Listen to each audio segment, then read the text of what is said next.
పశ్చిమ గోదావరి జిల్లా భీమవరం కమ్యూనిస్ట్ యోధులు సీతారాం యేచూరి, ఆర్ సత్యనారాయణ రాజులను ఒకే నెలలో ఇద్దరినీ కోల్పోవడం చాలా బాధాకరమని జేఎన్వి గోపాలన్ అన్నారు. కమ్యూనిస్ట్ యోధులకు ఘనంగా నివాళులు అర్పించారు. దేశంలో కార్మికోద్యమానికి అండగా నిలిచినటువంటి సిపిఎం పార్టీ అఖిల భారత ప్రధాన కార్యదర్శి సీతారాం యేచూరి గారి ఆకస్మిక మరణం కార్మిక వర్గానికి తీరని లోటు. అలాగే జిల్లాలో కార్మికోద్యమ నిర్మాణంలో కానీ కార్మిక పోరాటంలో అగ్రగామి ఇచ్చినటువంటి ఆర్ సత్యనారాయణరాజు ఆర్ఎస్ గారి మరణం కూడా జిల్లా కార్మికోద్యమానికి కూడా తీవ్రమైనటువంటి లోటు ఏర్పడింది. వీరిరువురి మరణం సందర్భంగా వారి ఇరువురి చిత్రపటాలకి కూడా పూలమాల వేసి కార్మిక వర్గం ఈ రోజున నివాళులర్పిస్తూ ఉంది.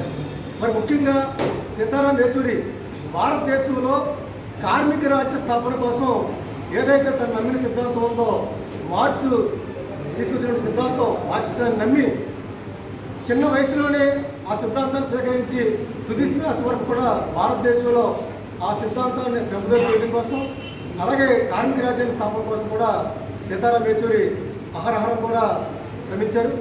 మరి భారతదేశంలో కార్మికులకి అండగా ఉన్నటువంటి కమ్యూనిస్ట్ పార్టీని, ముఖ్యంగా సిపిఎం పార్టీని అభివృద్ధి చేయడంలో, విస్తరించడంలో సీతారాం యేచూరి గారు ముఖ్యమైన పాత్రని పోషించారు.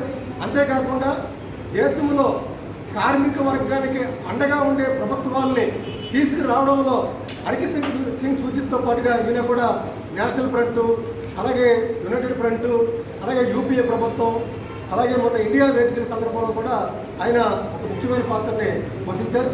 మరి ఆయన పార్లమెంట్ సభ్యుడిగా ఉండగా కూడా పార్లమెంట్లో కార్మిక వ్యతిరేక నిర్ణయాలు వచ్చినప్పుడు, చట్టాలు వచ్చినప్పుడు కూడా కార్మికులకి అండగా నిలబడి గట్టిగా వాదించిన సందర్భాలు కూడా ఆయన ఉన్నాయి. అందువల్ల ఈ రకంగా యేచూరి గారి మరణం కార్మిక వర్గానికి దేవుని లోటని చెప్పేసి భావిస్తా ఉన్నాం.